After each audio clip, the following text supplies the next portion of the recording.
Le patron du PS, Olivier Faure, dit comprendre parfaitement les choix des candidats socialistes s'alliant avec LFI dans plusieurs villes pour le second tour des municipales, France Info. Publié le 16-03-2026 23h33 temps de lecture, 1 minute, vidéo, 5 minutes. Le député de Seine-et-Marne maintient que les mots de Jean-Luc Mélenchon abîment, divisent et affaiblissent la gauche, mais considère qu'il ne faut pas associer tous les candidats insoumis concernés à ces déclarations. Il assume. Interrogé dans le 20h de France 2, lundi 16 mars, le premier secrétaire du Parti socialiste, Olivier Faure comprend parfaitement les candidats de sa formation qui ont fait le choix de s'allier avec des listes LFI dans des villes comme Nantes, Toulouse ou Limoges. Le député de Seine-et-Marne maintient que les mots de Jean-Luc Mélenchon abîment, divisent et affaiblissent la gauche mais considère qu'il ne faut pas associer tous les candidats insoumis concernés à ces déclarations. Si j'étais habitant à Toulouse, je voterais François Piquemal, a-t-il notamment déclaré, en référence à la tête de liste LFI à Toulouse arrivée seconde à l'issue du premier tour avec 27,5 des voix. La fusion de la liste de François Piquemal avec la liste PS de François Briançon, 3e 25, a été confirmée. Olivier Faure a rappelé que en raison des propos de Jean-Luc Mélenchon, il n'y a pas eu d'accord national entre le PS et la France insoumise. Je comprends parfaitement les choix qui sont faits dans certaines villes, explique le socialiste, en faisant allusion aux accords locaux entre socialistes et insoumis. Évidemment, si l'un d'entre eux, parmi ceux qui ont conclu des alliances, avait été lui-même à l'origine de propos antisémites, inqualifiables, injustifiables, alors je prendrai mes responsabilités en demandant que cette liste soit suspendue, a précisé le patron du PS. Sujet suivant. À Paris, le candidat centriste Pierre-Yves Bournazel s'allie avec Rachida Dati, l'insoumise Sophia Chikirou se maintient en vue du second tour des municipales, France Info. À Paris, le candidat centriste Pierre-Yves Bournazel s'allie avec Rachida Dati, l'insoumise Sophia Chikirou se maintient en vue du second tour des municipales. La candidate de la droite a obtenu 25,46 des voix dimanche, loin derrière le socialiste Emmanuel Grégoire 37,98 des suffrages. Publié le 16-03-2026 20h04 temps de lecture, 1 minute des prospectus des principaux candidats à la mairie de Paris, le 13 mars 2026. Riccardo Milani en Lucas AFP. La bataille pour la mairie de la capitale s'accélère. La liste du centriste Pierre-Yves Bournazel fusionne avec celle Rachida Dati pour le second tour des municipales à Paris, ont appris France Télévisions et Radio France, lundi 16 mars. La candidate soutenue par les Républicains, l'UDI et le MoDem avait annoncé plus tôt sur X qu'elle allait travailler avec le candidat centriste à un projet d'alternance et lui avait proposé une fusion des listes. Rachida Dati a obtenu 25,46 des voix dimanche, loin derrière le socialiste Emmanuel Grégoire 37,98 des suffrages. La candidate de la France insoumise, Sophia Chikirou, a fini en 3e position avec 11,72. Pierre-Yves Bournazel, soutenu par Horizon et Renaissance, est arrivé à la 4e place avec 11,34 des suffrages, suivi de la liste de Sarah Knafo Reconquête, 10,40. Sophia Chikirou a pour sa part déclaré lundi qu'elle se maintiendrait au second tour, après le refus d'Emmanuel Grégoire de s'allier avec l'insoumise. J'avais annoncé que si je n'avais pas d'appel d'Emmanuel Grégoire, je déposerais ma liste à la préfecture. Voilà, c'est fait, a déclaré sur BFM TV l'insoumise. Sujet suivant. 2 listes de droite, dont celle de Louis Sarkozy, fusionnent pour le second tour des municipales à Menton, pour tenter de battre le RN, France Info. 2 listes de droite, dont celle de Louis Sarkozy, fusionnent pour le second tour des municipales à Menton, pour tenter de battre le RN. La députée Rassemblement National Alexandra Masson est arrivée en tête lors du premier tour dans cette commune portuaire, avec 36,5 des voix. Publié le 16-03-2026 22h37 mis à jour le 16-03-2026 22h39 temps de lecture, 2 minutes. Louis Sarkozy, candidat à la mairie de Menton, arrive à un bureau de vote lors du premier tour des élections municipales à Menton-Alpes-Maritimes, le 15 mars 2026. Frédéric Dide AFP. La candidate d'hiver droite, Sandra Paire, et celui de l'Union de la droite, Louis Sarkozy, tête de 2 des 3 listes de droite qualifiées derrière le Rassemblement national pour le second tour des municipales à Menton-Alpes-Maritimes, commune de 31 000 habitants à la frontière italienne, ont annoncé lundi 16 mars une liste d'union. Dimanche, la députée RN Alexandra Masson, qui avait été réélue dès le premier tour lors de la législative de 2024, a récolté 36,5 des voix, devant Sandra Paire 19,7, Louis Sarkozy 18 et un autre ancien adjoint, Florent Champion 15. Ce dernier n'a pas souhaité discuter mais les 2 autres se sont mis d'accord pour une liste commune derrière Sandra Paire, ancienne adjointe de Jean-Claude Guibal, maire de 1989 à 2021. Le fils de l'ancien président français Nicolas Sarkozy pourrait lui devenir le premier adjoint de la ville. Nous prenons nos responsabilités. Notre union est celle de la compétence et de la raison contre l'aventure idéologique. Nous appelons tous les mentonnais qui refusent l'isolement de notre ville à nous rejoindre, ont-ils déclaré dans un communiqué commun. Ce binôme complémentaire allie la maîtrise des dossiers à un regard neuf, garantissant une gestion à la fois expérimentée et audacieuse, a promis le communiqué. Dimanche soir, la candidate du RN, Alexandra Masson, avait fustigé à l'avance toute fusion de ce type, nous sommes le seul bloc cohérent. En face de moi, il ne peut y avoir que des mésalliances, des mariages contre nature.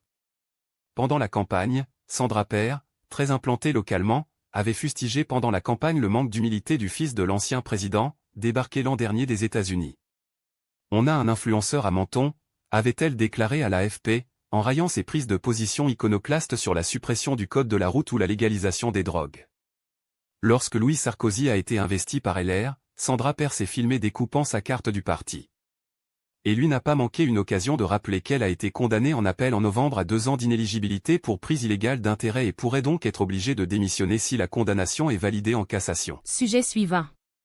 Grégory Doucet devient très clairement le favori, à Lyon, le maire écologiste sortant en position de force après avoir accepté de s'allier à LFI, France Info.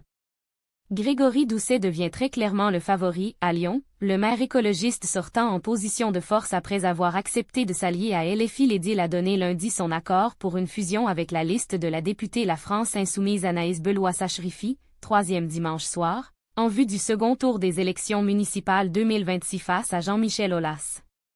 Publié le 16-03-2026 19h16 temps de lecture, 7 minutes. Grégory Doucet, maire écologiste sortant de Lyon, en campagne avant les élections municipales, le 7 mars 2026. Romain Doucelin-Nurphoto, AFP. La porte n'avait jamais été totalement fermée. Les équipes du maire écologiste sortant de Lyon, Grégory Doucet, ont annoncé lundi 16 mars que la liste La France Insoumise, menée par Anaïs Belois-Sachrifi, la rejoint en vue du second tour des élections municipales 2026. La veille, au premier tour du scrutin, l'Union de la gauche a récolté 37,36, juste devant la liste de droite menée par Jean-Michel Aulas 36,78, et loin devant la liste LFI, tout juste qualifiée 10,41. Le score de Grégory Doucet est aussi inattendu que prometteur pour le maire sortant, donné largement perdant à quelques semaines du premier tour. Je suis très inquiet, confié un élu écologiste début février, un œil sur les mauvais sondages et l'autre sur une campagne jugée poussive. 1 mois et demi plus tard, la donne a totalement changé. L'édile a rattrapé le retard qu'il accusait dans les enquêtes d'opinion et aborde désormais le second tour en position de force. Ce n'est pas qu'un résultat, c'est une dynamique. Et cette dynamique, on ne l'arrêtera pas. Les résultats de ce dimanche soir déjouent tous les pronostics. Nous n'avons jamais renoncé à lancer le candidat. S'il y a une fusion entre les deux, Grégory Doucet devient très clairement le favori, analysait lundi matin sur France Info Mathieu Gallard, directeur d'études à l'Institut Ipsos. Distancée, la candidate LFI a immédiatement fait savoir qu'elle était prête à discuter d'une fusion technique de sa liste avec celle de Grégory Doucet pour garder la ville à gauche. On n'en est pas encore dans les discussions, on va regarder les derniers résultats qui tombent et puis après on verra la suite, tempérait pour sa part Grégory Doucet, dimanche soir. Certes prudente, cette déclaration n'était pas en contradiction avec ce qu'il formulait lors du débat organisé par BFM TV le 24 février, se montrant ouvert à travailler avec LFI, sous certaines conditions, alors que les relations entre les écologistes et la France insoumise se sont envenimées depuis le début de l'année. Pour reprendre l'ascendant face à un adversaire ragaillardi, Jean-Michel Aulas a fustigé dès dimanche soir un « accord de la honte » entre son adversaire écologiste et le mouvement de Jean-Luc Mélenchon. Bis repetita lundi après-midi, avec la publication par l'ancien patron de l'Olympique lyonnais d'une tribune sur le site des Actu Lyon pour interpeller le maire sortant. Comment osez-vous pactiser avec la France insoumise de Jean-Luc Mélenchon pour conserver votre fauteuil? Allez-vous sacrifier l'avenir de Lyon à votre ambition personnelle? Interroge l'ex-homme d'affaires, promettant de ne pas débattre avec son adversaire si l'alliance était scellée. Les Lyonnaises et les Lyonnais ont le droit de savoir si vous comptez, monsieur Doucet, intégrer l'extrême gauche dans vos équipes et placer notre ville sous son influence. Jean-Michel Aulas, candidat du centre et de la droite au municipal à Lyon a actu Lyon. Malgré l'offensive de Jima, le rapprochement entre les deux listes de gauche s'est rapidement concrétisé. Les équipes des deux candidats étaient injoignables lundi en milieu de journée. Mais selon les informations de France 3 Auvergne-Rhône-Alpes, des discussions étaient en cours dans un lieu secret. Le dénouement de ces échanges est intervenu en milieu d'après-midi, alors que les listes pour le second tour doivent être définitivement déposées en préfecture au plus tard mardi à 18 h. Je pense que la dynamique à gauche va continuer et qu'elle va s'amplifier. Les électeurs écologistes ou de gauche ne veulent pas de Jean-Michel Aulas, assure Cyrielle Châtelain, patronne des députés écologistes et ancienne conseillère de Bruno Bernard à la métropole de Lyon. C'est LFI qui se rallie derrière la liste de Grégory Doucet.